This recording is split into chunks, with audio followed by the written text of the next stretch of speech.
જે રીતના ડિટેક્શન થયું છે?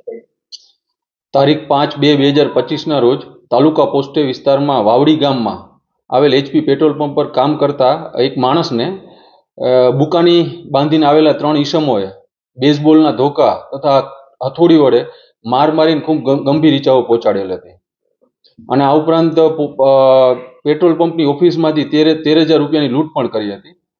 આ ગુનામાં જે માણસને લાગેલ છે તેમને ખૂબ ગંભીર ઈજાઓ પહોંચી હતી અને બનાવની ગંભીરતાને જોઈને crime branch PI MR Gondaliya તથા પીઆઈ ડામોરની નીચે અલગ અલગ ટીમો બનાવીને આ આરોપીઓને પકડવા માટે પ્રયત્નશીલ હતા.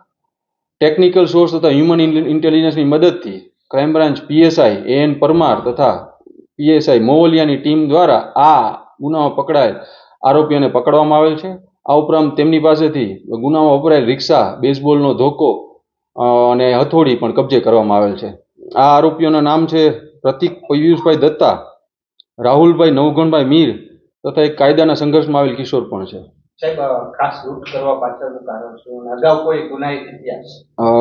આ ગુનામાં સપડાયેલ કિશોર તેમજ બીજા આરોપી પ્રતિક અને રાહુલ ત્રણેય મિત્રો છે. પ્રતિક અને રાહુલ બંને રિક્ષા ચાલકો છે અને આમાંનો આ એક આરોપીના પિતા અને માસીનો દીકરો આ ઓલરેડી આ પેટ્રોલ પંપ પર કામ કરતા હતા અને એની ગતિવિધિઓથી તમામ વાકેફ હતા કે ક્યારે પૈસા આવે છે ને ક્યાં, એટલે લૂંટનો ઈરાદો તેમનો પૈસાનો જ હતો.